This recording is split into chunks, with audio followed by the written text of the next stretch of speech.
दोस्तों, स्वागत है आपका हमारे YouTube चैनल शुभ जिंदगी पर। आज जीवन की कुछ अच्छी बातों को जानते हैं।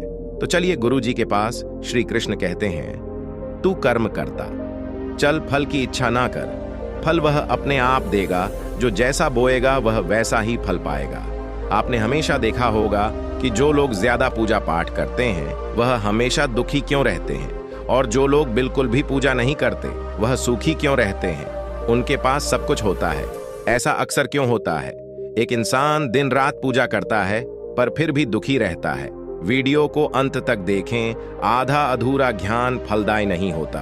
तो दोस्तों, भगवान श्री कृष्ण कहते हैं, पृथ्वी लोक पर जन्म हर एक प्राणी अपना कर्म करता है और अपना रोल अदा करता है, और भगवान के द्वारा रची इसी सृष्टि में सभी लोग एक जैसे भी नहीं हैं, सभी लोग सुखी भी नहीं हैं। जिनमें कुछ ज्यादा दुखी रहते हैं तो कुछ ज्यादा सुखी। यह प्रभु के द्वारा रची हुई माया का प्रभाव है। दरअसल सबको एक दूसरे की थाली में रखे हुए पकवान सबको अच्छे लगते हैं और कोई भी अपनी थाली से खुश नहीं है। यह इंसान की सबसे बड़ी कमजोरी है। सुख दुख एक दूसरे के पर्याय हैं। एक आता है तो एक चला जाता है। एक नास्तिक व्यक्ति जो कभी भगवान को नहीं मानता और कभी पूजा पाठ नहीं करता और संतों का संग भी नहीं करता है, वह सबसे ज्यादा सुखी जीवन व्यतीत करता है।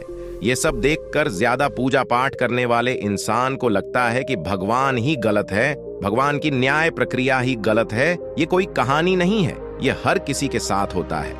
भगवान श्री कृष्ण ने बताया है कि दोस्तों, ये बात द्वापर युग की है, जब भगवान श्री कृष्ण और अर्जुन के बीच संवाद हो रहा था। तब अर्जुन ने भगवान श्री कृष्ण से पूछा, हे माधव, जो लोग ज्यादा पूजा पाठ करते हैं वह ज्यादा दुखी और परेशान क्यों रहते हैं?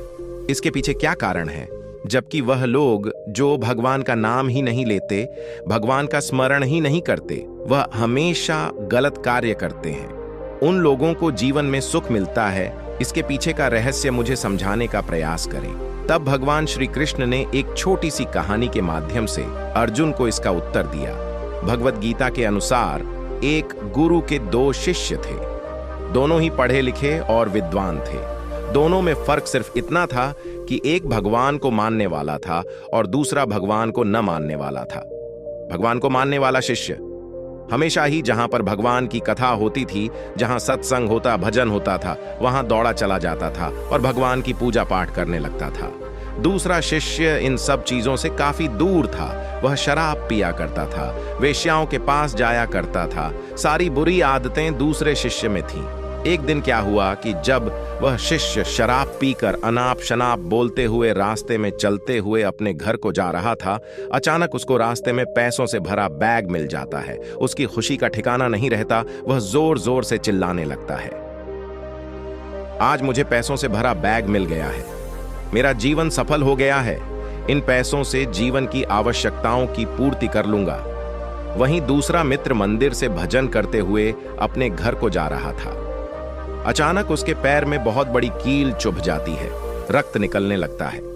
ठीक उसी समय दूसरा शिष्य भी वहां पहुंचता है और हंसते हुए उसको बोलने लगता है, क्यों, तुम ही हो ना जो सबसे ज्यादा पूजा पाठ करते हो, भगवान का भजन करते हो, क्या किया तुम्हारे? भगवान ने मुझे देखो, मैं कभी मंदिर नहीं गया, मैंने कोई अच्छा काम भी नहीं किया है, मेरे घर में भगवान का मंदिर भी नहीं है, मैंने कभी अपने घर में सत्यनारायण भगवान की कथा भी नहीं करवाई है, भगवान के सामने कभी माथा भी नहीं टेका, फिर भी मैं कितना संपन्न हूं, अमीर हूं, मेरे पास पैसे की कोई कमी नहीं है, सबसे ज्यादा सुखी जीवन में ही जी रहा हूं। दूसरे अच्छे शिष्य को उसकी बातें चुभने लगी। उसने मन ही मन भगवान से प्रार्थना की, यह सच ही तो कह रहा है भगवान, मैं कितनी पूजा पाठ करता हूं और वह कुछ नहीं करता, फिर भी वह कितना सुखी है। इतना सोचते हुए वह अपने गुरु के पास चला जाता है और यही प्रश्न वह गुरु से करता है।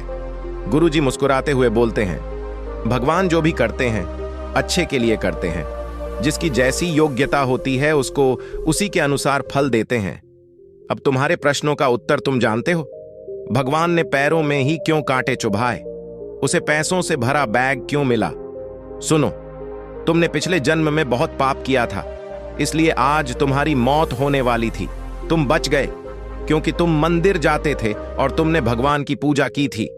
यही कारण है कि तुम्हारी मौत ना होकर सिर्फ एक कांटा ही चुका था। अब तुम्हारे मित्र की बात करते हैं। वह पूर्व जन्म में एक संत महापुरुष था, इसलिए उसका जीवन बदलने वाला था। करोड़ों की वह संपत्ति का मालिक बनने वाला ही था, मगर इस जन्म में उसने कोई भी अच्छा कार्य नहीं किया था, इसलिए पूर्व जन्म के फल के अनुसार उसको थोड़े पैसे मिले, जबकि वह करोड़ों की संपत्ति का मालिक बनने वाला ही था। भगवान को दोष देना छोड़ दो, अपने वर्तमान के समय का सदुपयोग करें, भविष्य अपने आप सुधर जाएगा। इस प्रकार उसकी आंखें खुल गईं और वह वापस से पूजा पाठ में लग गया। तो यही कारण है कि जो ज्यादा पूजा पाठ करते हैं वह इतना दुखी रहते हैं। इसीलिए श्री कृष्ण कहते हैं कि अगर तुम अपना कल्याण करना चाहते हो तो सभी तरह के उपदेशों और सभी धर्म को छोड़ करके मेरी शरण में आ जाओ। मैं तुम्हें मुक्ति प्रदान करूंगा। और जिस इंसान के चारों तरफ नकारात्मक लोग रहते हैं, उस इंसान का मंजिल से भटक जाना तय है।